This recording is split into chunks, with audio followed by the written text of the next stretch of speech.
Ahoy hoy! This is Patrick with Tesla Trip, and version 9 has rolled out to the public. Here's my quick impressions, and it's pretty cool. Alright, so I woke up Saturday morning and I had the update. So I installed it and I went on a 500-mile trip right away. So I had quite a bit of time to experience version 9. And Elon tweeted out I think it was on Friday, that they pulling back the drive on nav, which was like the biggest part. And that was the part that I was so excited about. So that is disappointing. But the Autopilot is awesome regardless. Like, I can see where they're going with this, because the pulled out view on the center console shows all the vehicles around you. It identifies whether they're a car, truck, SUV, bicycle, pedestrian, and it's pretty accurate. It's still a little bit jittery, but it's not bad. So it can really, they must be using more of the cameras, because they can really tell what's around your car. And the auto lane change now is automatic when you turn on auto steer. So it works really well, like way better than before. Like before, it was like you want to really check your surroundings and then turn it on to be ready to take over just in case it goes crazy on you. But now I feel pretty confident in, like, just, turning it on, because it'll show a red line that's saying, oh, there's something beside you, and it'll do a pretty good job of speeding up to pass somebody in the lane adjacent to you, or slowing down to get behind them to go into it. So it works good. And I can see where the whole Mad Max mode is gonna work. Elon said they're gonna take a few more weeks to work out the kinks. Anyways, yeah, Autopilot seems super stable. Like, it's very smooth. It's good at accelerating and decelerating and staying centered in the lane, not taking crazy offshoots. It's definitely a big improvement. So that's kind of like the underlying features that seem to be working really well. This is the new interface for version 9. You got your quick controls, seats, suspension, lights, navigation, or driving. All the regular stuff that was in there before is in here now. Just a couple new things to use the HOV lanes, and this is for the future drive on nav, which isn't available yet. But it's all in one tab, so that makes things a lot quicker. Music's pretty cool. It's like the Model 3 now.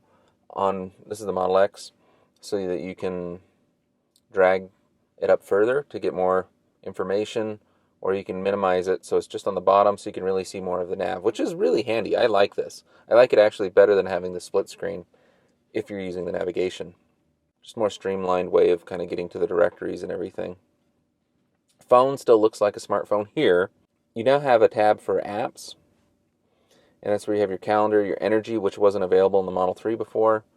It doesn't give you the ability to go full screen or anything, but it's pretty much the same app as it used to be.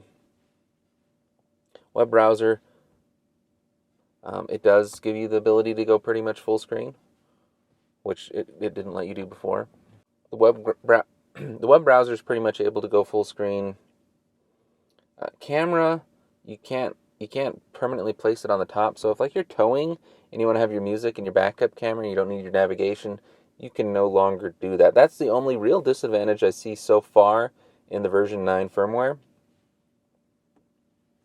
And then this is interesting. So your call, for if you want to dial a normal number, someone found out if you hold down on it, it changes to ahoy hoy, which apparently was, when they first made the phone, that's how they wanted people to answer it.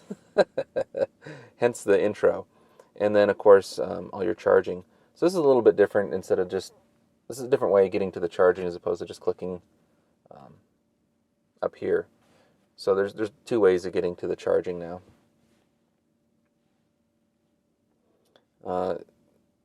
Pretty much the same thing you had for the seats before. This is a big change up in the air conditioning.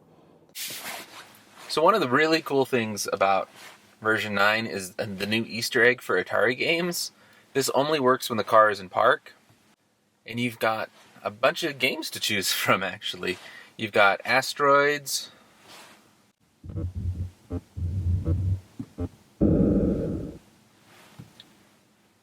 Lunar Lander,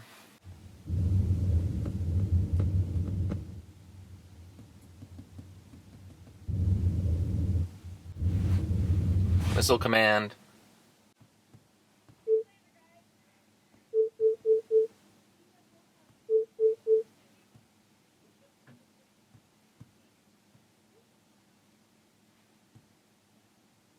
So you click and you drag, and then you can fire. And you could do this multi-touch. The controls aren't ideal. They work though. Centipede I like in full screen because it just shoots.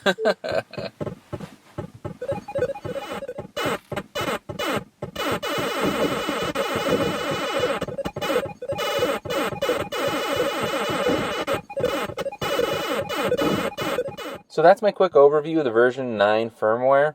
I really like it. I think it's a big improvement. I know a lot of people are going to miss the basically 3 screens you used to have in the S and the X, which has now been moved to 2.5. But I like it. I like that they kind of simplified everything for new users. And the only one thing I miss, and I hope that they figure out a way to do, is do the backup camera as a button like at the top, so you can press it, so the backup camera can take over, a portion of the top half or something and make it, selectable, so you can drag it up higher and leave it there or something. I don't know how they could do it without doing the split screen like they did before. Same with like the energy usage, because those are the only two that I'd really like to have on the screen at the same time that I don't really have before. Although the screen in front of you is, when you're driving, it does a pretty good job of keeping track of the energy usage if you have that on. I don't know. Let me know what you guys think. Do you like the new update? Or are you going to hold off and not update until they kind of work out some of the kinks? Because I'm sure there's going to be updates. They're releasing early access betas all last couple weeks here. And every version, they would put something in or take something out, usually related to the drive-on nav. Hopefully we'll get that here in a couple weeks. I'm super excited about it. Thank you guys so much for subscribing. And if you haven't, please subscribe and click the little notification bell so you know when these are live, and you'll know when new videos come out and when I'm doing live videos, because I travel a lot, and when I'm at Chargers, I sometimes do a live feed, catch up on the news, touch base with everybody. Thank you guys so much for watching. We'll see you guys next time.